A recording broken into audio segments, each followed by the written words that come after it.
Hello everybody, I'm Paul Beckwith, and in this video I'm going to talk about James Hansen's most recent paper, which you can find the link to on his website, and I'll show you exactly where. It came out a few days ago, and it's all on 2025 global temperature and how, according to James Hansen's research, we're not going to be seeing 1.5 Celsius again for quite a long time. Okay, the temperature is not going to back off, even though the El Nino went to a La Nina and then to the neutral state. So let's get right into it and have a look at it. Just a second. Okay, I don't need my flashlight on at the moment, so let's extinguish it. Okay, so basically, if you just go on Google and look for James Hansen, Columbia, you can get his Columbia University website. And if you look at his Columbia University website, he's got recent communications here. So he did one April 2nd, which I discussed in a video. And he did this one April 15th, 2025, on 2025 global temperatures. There's also a couple of other links here to data and figures, the Earth Institute, and the CSAS website. And what is the CSAS? I've got some of the links, actually. Well, the paper here is I'm showing here, and I'll give you the direct links. This is the website, the CSAS, Climate Science, Awareness and Solutions, Earth Institute, Columbia University, and it gives some background like about their work, their mission, climate data, their publications, I think they're adding things to the website. And, it's showing you featured publications, videos, etc. It's an excellent website with a lot of James Hansen's work. And if you go on the data, updating the climate science, then there's lots of links to various things and when they were last modified. The dates are given here. So this is updated on a fairly recent basis. Okay, it's also got the publications, recent publications, etc. So it's a good website. Again, I'll give you the link to that. Okay, so this is a paper that just came out. And what he shows here, this is a very interesting plot here of global temperature anomalies surrounding the past, or bracketing the past three El Nino events. So it covers 97, 98, 99, where the main warming was in 98, okay, peaking here, that was about 1.2 Celsius. And then more recently, in 2016, was the peak year of the El Nino, and this is the 2015, so it's temperature through month in the year, and this is 2017, so here's where we peaked temperatures. So we peaked, that's about 1 point, it's 1 point, I'm looking at the scale here, 1 point, it's over 1.6, it's more like 1.7, it looks like to me, just eyeballing it. 2016 was the peak, and this is the 2024, so we can see the tremendous warmth in 2023. The red curve is much higher than the other curves. 2024, we peaked here. This is, this is about 1.7. Well, this would be 1.8. Didn't quite reach 1.8. 1.7, it surpassed. So maybe about 1.75, it looks like. And then it's been dropping off a little bit. But here's where we are in 2025. Still well above the 1.5 degrees Celsius threshold, which we didn't want to pass. This is a number that is prominently in the Intergovernmental Panel on Climate Change reports as a target that you don't want to exceed. And you can see that we reached it here in 2023, back in March of 2023. And then it went below, and this is June, July, August, it was slightly below. And then in September of 2023, it surged past 1.5 and it stayed there for a number of months.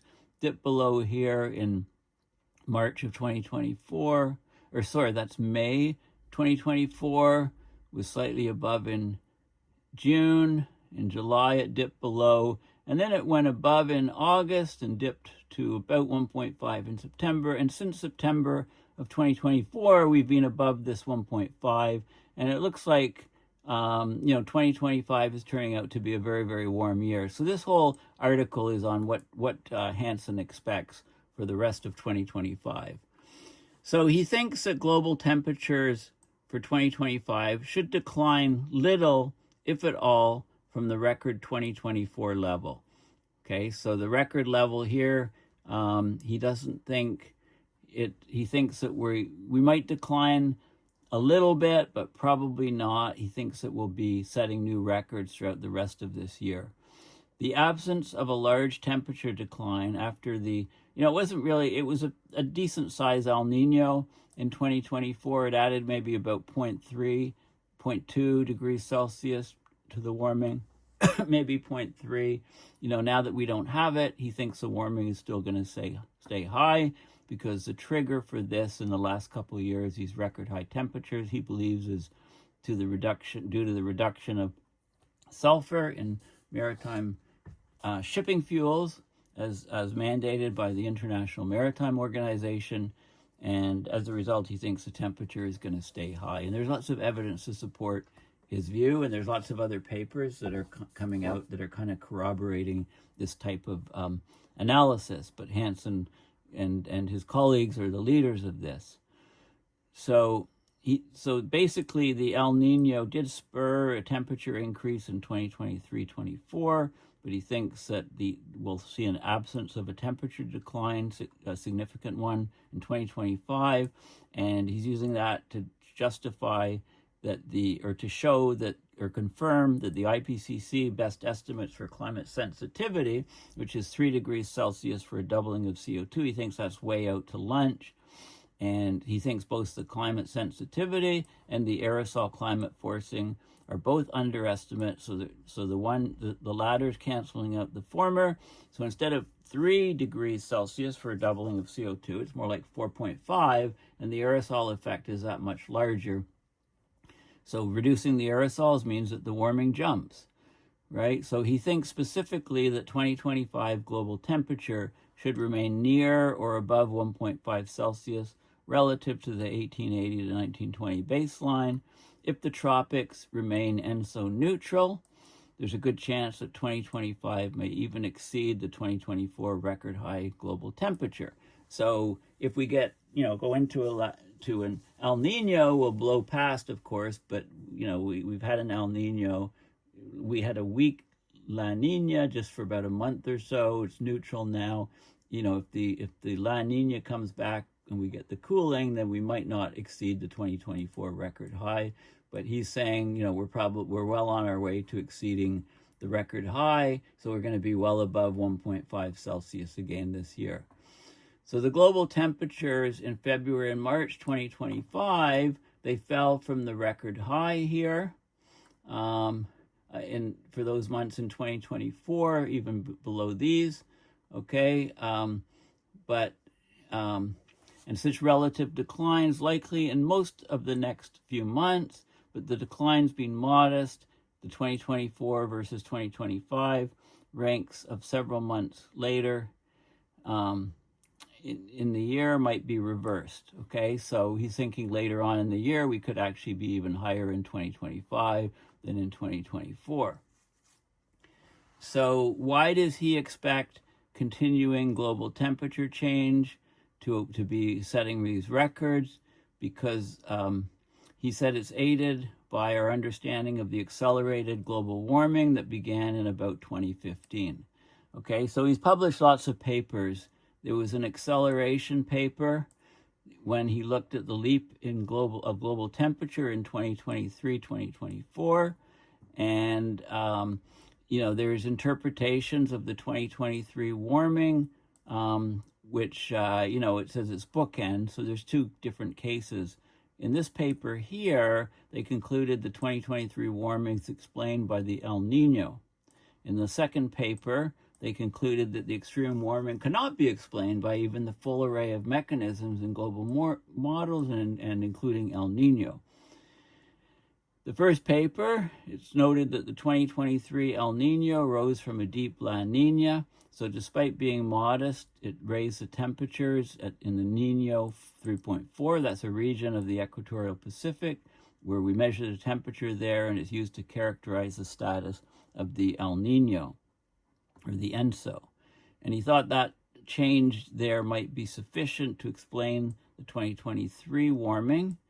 But based on the acceleration paper, they showed that El Nino accounts for only about half of the 2023 and 2024 warming. So something else important is occurring, is the conclusion. So what they did is they looked at the data, okay? So what they did here is, first of all, they removed the long-term trend of global temperature, which is 0.18 degrees Celsius per decade. So they subtracted it from the global temperature record since 1970, okay? So from 1970 to about 2010, temperature rose 0.18 degrees Celsius per decade, and then after that, it started rising at much faster rates, in fact, double the rate. So anyway, they showed the curve here. They looked at, this is detrended global, so they took out the 0.18 degrees Celsius per decade from the curve, and you got the blue curve. And then they looked at the El Nino temperatures, the Nino 3.4 temperatures, so you could see the ENSO effects. And this is solar forcing, and volcanoes occurred to explain some of these dips and rises.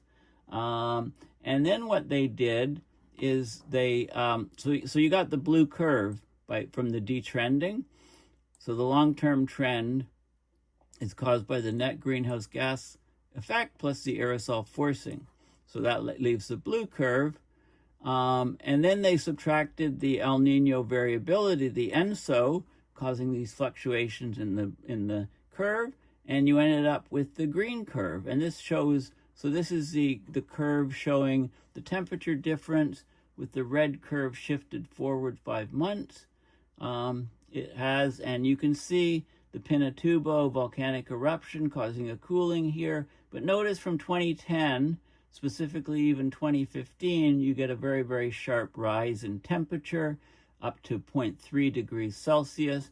This is why 2023, 2024 were record high temperatures by a huge margin. And he's attributing this to the reduction of sulfur in the shipping fuels.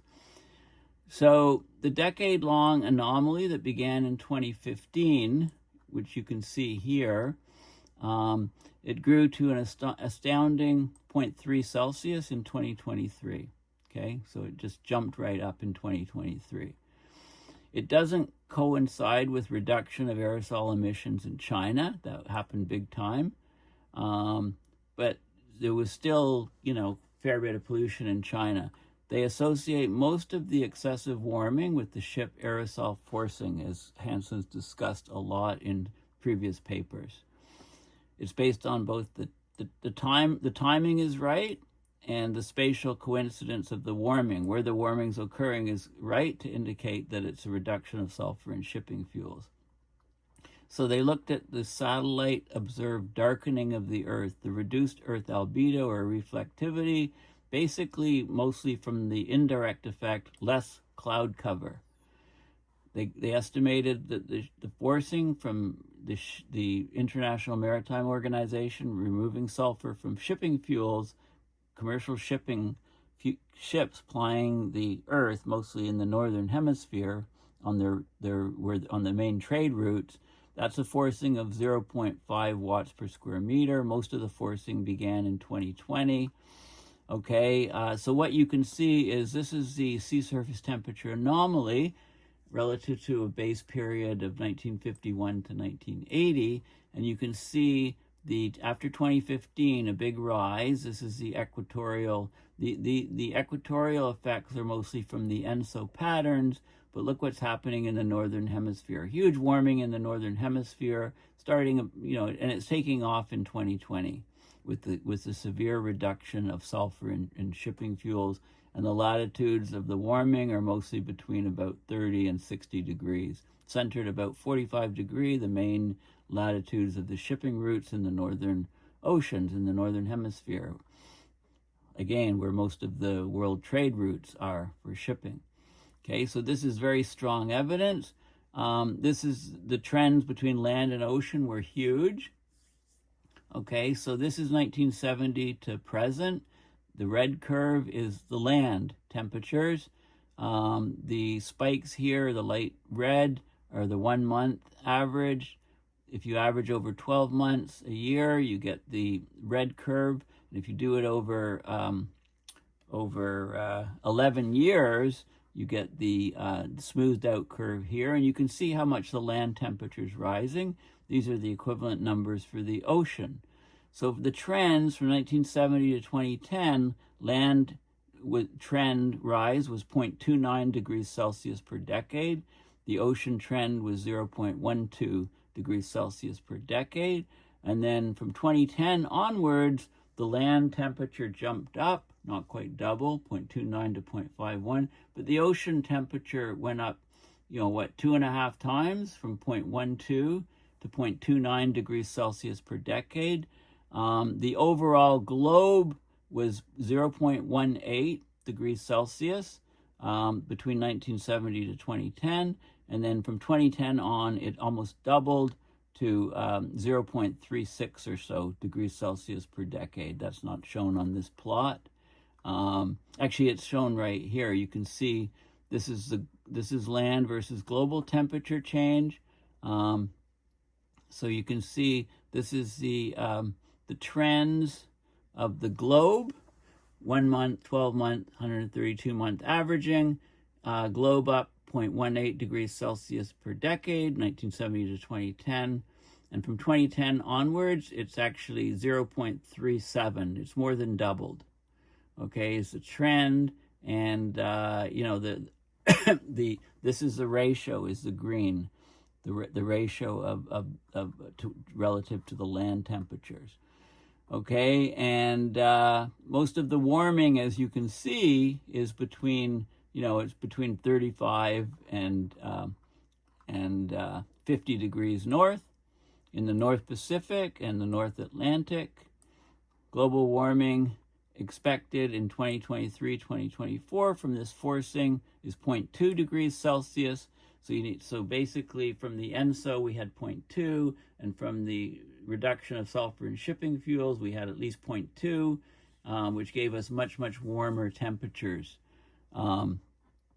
So because the sulfur effect is still there, they don't project that global temperature decline in 2025 will be significant. Okay, it might occur, but it'll be very limited, because although the ENSO forcing, the 0.2 forcing from the ENSO changes aren't there anymore, you still have the huge warming from the reduction of sulfur in shipping fuels. So here's what they expect and project for 2025.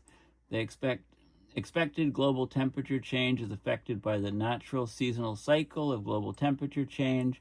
So you can see what the natural change is from the gray area in the first figure. So you can see the gray area, the rise and fall. That's the sort of seasonal effect. So you expect it to be warmest over here. Okay, so you can see the seasonal effects, and they look at that. The anomalies, temperature anomalies, tend to be largest in the northern hemisphere winter, December through March, because of the polar amplification of temperature change, right? Arctic temperature amplification.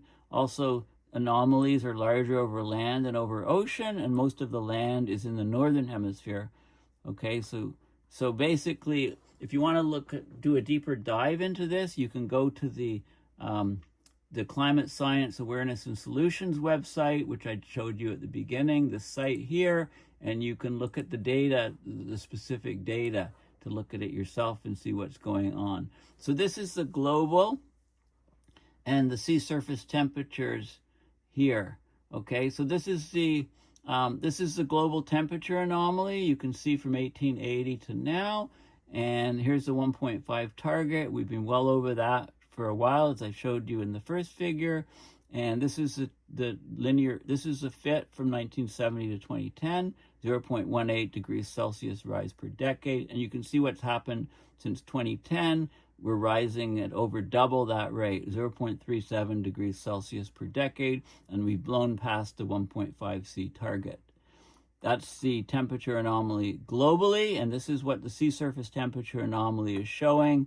The fit here, from 1970 to 2010, was 0.12 degrees Celsius per decade. Right, 90% of the heating is going in the oceans, but the heat capacity of the oceans is much, much higher. It takes a lot more energy to heat up water than air because of the density of the water compared to the density of air. It's about 1,000 times. So we had 0.12 degrees Celsius per decade, and look how much the water has warmed up. It's 2.5 times faster warming since 2010. So it's just taking off out of control. Okay, the land temperature change is double the ocean temperature change, 1.5 times larger than the global temperature change, right? So at present, global warming is more than 1.5 degrees Celsius or 2.7 Fahrenheit. But on land where people live, it's more than 2.25 degrees Celsius or 4.05 degrees Fahrenheit warmer. That's where people live. So when we talk about exceeding temperatures, no wonder why we're getting, a lot of suffering already on land and extreme weather events taking off. So global, so you can see all of that, and you can see, the decline here in the air temperature, the decline here in the sea surface temperatures, compare them. Global surface temperatures only declined slightly. That's the top figure, even though global sea surface temperature declined more. And that's in this figure here. It's declined more, okay, since the peak. The tropical Pacific was briefly cool in its cool La Nina phase in January of this year, but the La Nina was weak, and the tropics are now ENSO, El Nino Southern Oscillation neutral. Right, they're in the neutral state. So global surface temperature for the rest of 2025 and the average, it'll depend on how ENSO develops during 2025. Even if a La Nina reemerges, they expect 2025 global temperature to be at least 1.5 plus 1.5 Celsius relative to the 1880 to 1920. So how is this possible? Normally, global temperature declines substantially after an El Nino. In part, the continued high global temperature is a result of high climate sensitivity. Okay, so climate sensitivity is how much we expect the temperature to rise for a doubling of CO2 equivalent, which CO2 equivalent includes the warming effects from methane. There's a time lag, which to realize the temperature change caused by the forcing, and that depends strongly on the climate sensitivity. Okay, so this shows you, this is daily surface air temperatures in the tropics. So 23.5 south to 23.5 north, so bracketing the tropics all around the Earth, 0 to 360 degrees longitude. And you can see in 2024 how warm it was in the tropics, and it's dropped off a bit in 2025. But over the globe, you can see that the drop-off hasn't occurred, or it's here's 2024 and here's 2025. We're tracking very, very closely in this year the overall. So if the climate sensitivity is 3 degrees Celsius or less for doubled CO2, most of the early response to a forcing introduced in 2020 would be complete, the remaining response being recalcitrant, occurring over centuries and millennium if the forcing remains in place that long. But the climate sensitivity, Hansen, I think, has clearly showed that it's much higher than mainstream science thinks, which is just 3 degrees. This is from the IPCC reports, etc. Hansen and his colleagues are saying that this is actually 4.5 Celsius, plus or minus 0.5. So it's much, much higher. And if that's true, the ship aerosol forcing introduced in 2020 by removing sulfur from shipping fuels, it's still fresh enough that the global response to it's still growing, as is the response to the current solar maximum. So he thinks this is for these reasons, because the lag, he's saying the sensitivity is 4.5 for a doubling of CO2 rather than 3, so the time lag is much longer. So the shock to the system in 2020 is still being realized. So this should keep the 2025 global temperature high and competitive with the 2024 temperature, even though the tropics have cooled considerably. And so far we're seeing this. We're tracking the 2024 temperatures. Okay, so the picture's all making sense. So in summary, the climate sensitivity and the aerosol climate forcing, they're separate matters in climate physics. But because we rely too much on these global climate models, the IPCC has tied the two issues together, and it's made two mistakes with them. One is the sensitivity, they're saying is much lower than the reality, and the other is that the aerosol effect is much lower, and those two things cancel out. Okay, so and they try to employ things like emergent constraints on climate sensitivity to avoid the so they're trying to they basically try to force the models to actually predict the reality, and you can change the parameters to get that to happen in one case, but then things go haywire shortly after that. So with Hansen and his colleagues, their interpretation, the aerosol climate forcing became more negative by about 0.5 watt per square meter during the period of rapid global warming from 1970 to 2005, when aerosols galore were anthropogenically put into the atmosphere. So that would mean that the climate sensitivity is actually much higher than they think. It's 4.5 degrees, and the aerosol forcing is much more negative. Okay, and they've got independent analysis to confirm this from the paleo records, looking back in time through the Ice Age, interglacial periods, and also modern observations of climate processes. So there's a consistent conclusion that we have a high climate sensitivity. So the more the IPCC looks at this and owns up to it and admits their mistake, the better their forecast models will become. Okay, so these conclusions have huge implications for the interpretation of climate change that's happened already, and also for ongoing climate policies.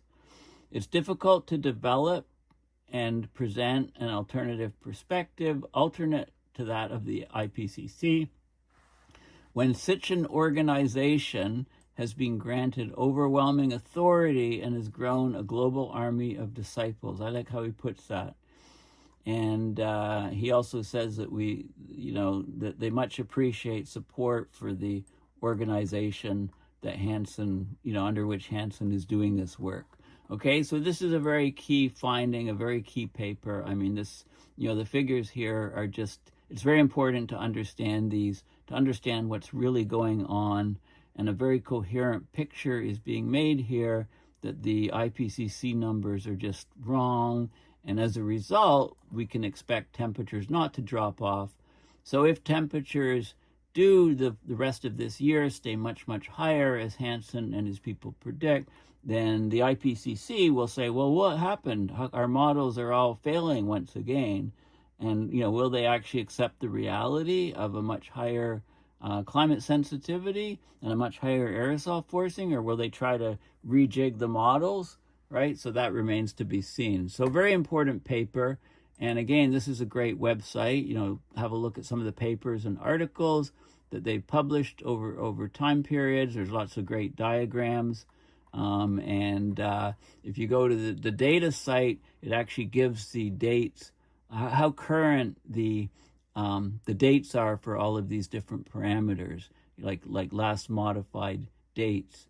So, you know, sea ice, for example, right? You can see exactly what the global ice areas, Arctic sea ice extent, Antarctic sea ice extent, which I'll have to do a separate video on, especially Antarctic. So this was last modified, you know, April 2nd, 2025. So it shows all of the data and when the last updates were done. So again, all of these links will be provided to you.